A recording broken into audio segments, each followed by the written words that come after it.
بص المطاردة دي، شاور والرجالة قلبين الدنيا في الصحراء بالماسكات الحمراء، والكل بيجري ورا ديله. الأدرينالين ضارب في العالي، والسرعة هنا مش هزار، دي حياة أو موت يا زميلي عشان يوصلوا لأول خيط في الحكاية. عشان ما يكسروش الباب.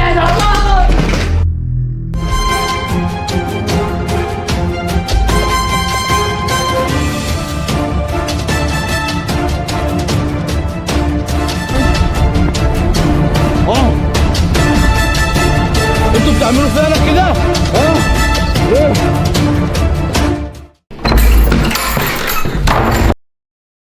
خد عندك بقى التغفيلة.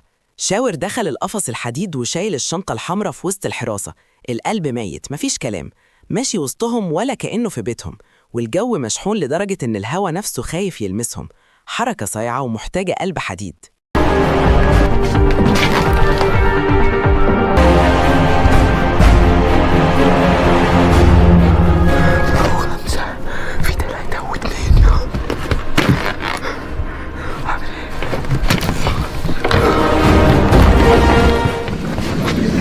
يا عم مش اقل يا عم، ماشي هو يقفل الكاميرا يا عم وهقلق. هقلق عليه يا عم، انت اول مره تتقفل. انت بتتكلم جد يا اسطى؟ وسع بس تشوف. بس مش هقلق يا عم، بقول لك لسه جايبه. حل بقى يا عمر بقى. انت لابس تحته ايه بزكايه يا عم؟ وصلنا للحظة الحقيقة. شاور واقف وش الوش مع الزعيم، والسكاكين بدأت تطلع من الجراب.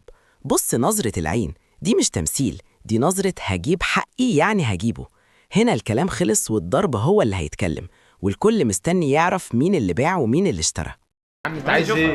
لا مش لازم تشوفها شبه كده. طب ماشي وريهاني. بقول لك عريس انا عايز اشوفها لو متوسخه، ففي حاجه في دماغي حصلت. لو مش متوسخه ايه اللي في دماغك يا عمر يعني؟ ما وريني ماشي يا اسطى، لسه بتعور بس يلا تقول لي الف سلامه. ما هو انت هتقلع يعني هتقلع. عايز اقلع عليه ما طلع لك كده ليه؟ اصل طالع اخد تيشيرت يا اسطى. فتحت ازاي من بره؟ فتحت الفيلا ازاي من بره؟ فتحت يا اسطى زي ما كل ما افتح كل مره اصلا. ايوه ايه ده؟ اقطع هدومك كده؟ بقول لك وانا بقع بالقطر يا اسطى اتعورت. هات لي بقى تيشيرت بعد اذنك عشان اغير ده.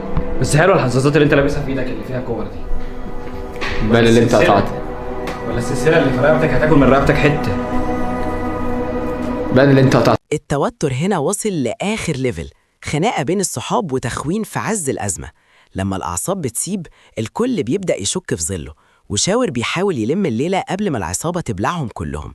لقطة تحبس الأنفاس حرفياً. بالقطر يا اسطى اتعورت. هات لي بقى تيشيرت بعد اذنك عشان اغير ده. بس حلوه الحظاظات اللي انت لابسها في ايدك اللي فيها كور دي.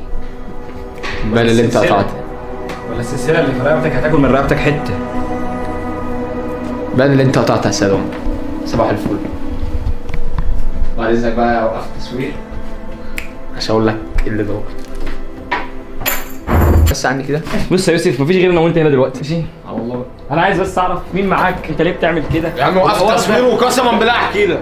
طب انت ماشي يا اسطى، انا يا اسطى بقول لك الرجاله اللي معاك تحت طب ماشي ودول عادي. ماشي انت جايبهم تعمل مش حد مننا عادي، مش بقى اي حاجه. مين دول بقى؟ بس وقفت التصوير وانا احكي لك. مين اللي تحت دول؟ انا مش هقف التصوير. مين اللي تحت؟ هو مين اللي تحت؟ ما ترد. مين اللي تحت؟ تزعل ايه يا اسطى؟ مين اللي واقفين؟ نهاية الماراثون يا بشر. اللغز بدأ يتحل والقطة سيمبا هي بطلة الحكاية. شاور وصل للي هو عاوزه، بس التمن كان غالي، والقفلة دي هتخليك تشد في شعرك من الصدمة. دي النهاية اللي ما كانش حد يتوقعها أبداً. ايه يا اسطى؟ مين اللي واقفين تحت؟ يا اسطى دي ناس صحابي يا اسطى. انتوا ايوه مين اللي واقفين تحت؟ وقف التصوير عشان اقول لك. لا ما انا عايز اعرف ده. ماشي ناس صحابي بتاع مشيهم لك. حد مننا في التيم؟ لا طب مشيهم. انت اللي دخلتهم الفيلا صح؟ انا اللي طب باش تمشيهم.